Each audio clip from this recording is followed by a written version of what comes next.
नमस्कार, मैं शिवानी रतूड़ी आर्यभट्ट टाइम्स में आपका स्वागत करती हूँ। देश की सबसे बड़ी अदालत सुप्रीम कोर्ट में सोमवार सुबह जो कुछ हुआ उसने पूरे देश को सकते में डाल दिया। भारत के मुख्य न्यायाधीश सीजेआई बीआर गवई पर वकील द्वारा अदालत कक्ष में वस्तु फेंकने की कोशिश ने न सिर्फ न्यायपालिका की मर्यादा को चुनौती दी बल्कि लोकतंत्र की उस नींव को भी झकझोर दिया जिस पर भारत का संवैधानिक ढांचा टिका है। इसे अभूतपूर्व घटना के बाद सुप्रीम कोर्ट की कार्यवाही कुछ देर के लिए बाधित हो गई, लेकिन सुरक्षा कर्मियों की तत्परता से स्थिति पर तुरंत काबू पा लिया गया।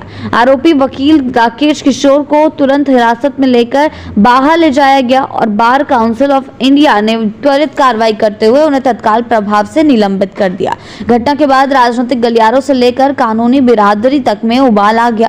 प्रधानमंत्री नरेंद्र मोदी समेत देश के कई शीर्ष नेताओं ने इस घटना की तीखी निंदा की, लेकिन बिहार के नेता प्रतिपक्ष तेजस्वी यादव ने इस घटना को केवल एक असामान्य व्यवहार नहीं बल्कि एक गहरी साजिश और दलित विरोधी मानसिकता की उपज बताया।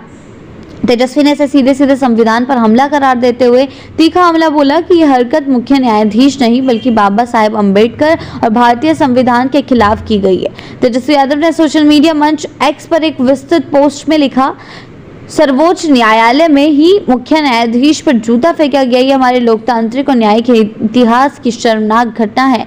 जब देश के सर्वोच्च न्यायिक पद पर आसीन व्यक्ति को न्यायालय में ही इस तरह के अपमान का सामना करना पड़े तो एक गंभीर चिंता का विषय है। उन्होंने इस घटना की पृष्ठभूमि पर सवाल उठाते हुए कहा कि 2014 के बाद जिस तरह से राजकीय संरक्षण के तहत घृणा, हिंसा और नफरत को सामान्य बनाया गया है यह उसी जहरीले माहौल का नतीजा है।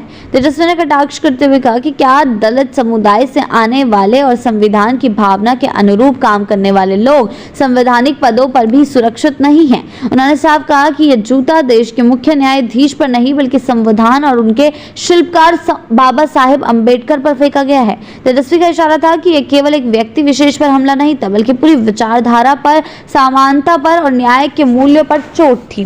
तेजस्वी यादव यही नहीं रुके, उन्होंने भाजपा पर भी हमला बोलते हुए कहा है कि सीधे तौर पर उन्होंने आरोप लगाया है कि इस तरीके की हमला जो किया गया है सीजेआई पर यह बर्दाश्त के बाहर है। उन्होंने सीधा कहा है कि भाजपा जो बोलती है संविधान विरोधी भाजपा ही इस घटना पर चुप क्यों है। उन्होंने पूछा कि जो लोग धर्म की आड़ में जहर फैलाने का काम कर रहे हैं क्या वो कानून से ऊपर हैं। उन्होंने मांग की कि इस घटना की कड़ी जांच होनी चाहिए और दोषियों को कठोरतम सजा दिलाई जाए। जी हाँ, तेजस्वी ने यह भी कहा है कि न्यायपालिका की गरिमा हमारे लोकतंत्र की रीढ़ है और उसे बचाना हम सभी की सामूहिक जिम्मेदारी है। उन्होंने देशवासियों से अपील की है कि वो ऐसी घटनाओं के खिलाफ एकजुट होकर सवाल उठाएं। अब आगे चलकर क्या कुछ होता है ये देखने वाली बात। ऐसी ही अपडेट्स के लिए जुड़े रहें आर्यभट्ट टाइम्स के साथ ही चैनल को सब्सक्राइब करना ना भूलें और हमारी फेसबुक और वेबसाइट के साथ भी जरूर जुड़ें।